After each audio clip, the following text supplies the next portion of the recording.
as it were. All right. What are your thoughts about, because we've seen a trend, goons are being deployed. We don't know by who, but we have seen them, especially in protests.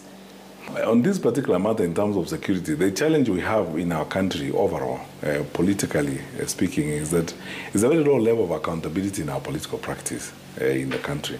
And what I mean by a low level of accountability is this. In addition to deployment of goons or whatever it is, as it were, the speech that we see from leaders and various actors within the political environment is sometimes very frustrating, as it were. On the case of deployment of goons, the government has got sufficient machinery and a capability to address this particular issue. Honestly speaking, if I've explained this for a moment, I take it that this has not changed very much. In Nairobi, for example, we have the Nairobi security team, which is led by the regional commissioner in Nairobi. It brings the county police commander, the county DC officers and NIs and everybody and so on. I cannot imagine actually that this security infrastructure does not know that some is hiring or training goons to bring them to town to cause mayhem. I cannot imagine that that's the case. And if they have the information, then they should go forward and act. What I find very interesting, in my view, and if I may be very frank with you, is that making allegations are being made by public officials. They are the custodians of information because they're the ones who have the instruments of power and the capacity to find out who is doing what. You know, the way the National Intelligence Service works, I can't carry guns, drive with guns from Kisii to Nairobi in my car, or have people bringing guns to me, and the National Intelligence Service does not know that Matiang'i is receiving guns or is engaged with some rebel guys in some corner and they're supplying guns.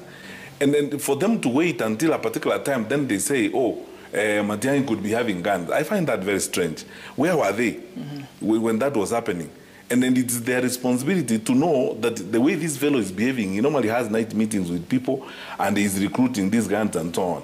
I don't want to pretend. I know for sure that the National Intelligence Service listens to our phone calls and so on and so forth. This happens. They have ways of collecting intelligence. So how is it that if they know that some is recruiting goons from Roysambu to bring them to Nairobi, why wait until the goons get to Nairobi?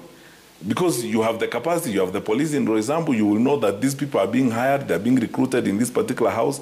So you go there and disrupt the matter. That is part of the security work. So again, on this particular matter, my honest view is that if indeed goons were hired by an individual and the government has got evidence that that has been done, then honestly speaking, it is right to act on that particular matter. But when action is not taken, as if I hired goons, for example, if there was a demonstration in Nairobi and I hired goons, myself, Fred Matiang'i, I hired goons, how can the government don't know that I'm trying to hire goons?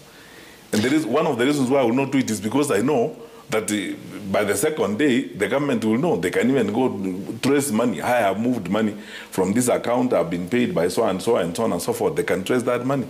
So my view is, if that has happened, and I've seen that being reported widely and so on and so forth, the question I ask is this. You know, we can engage in gossip, hearsay, he said this, I said, they allege, and so on. Someone needs to act. Okay. And then once action has been taken, we will all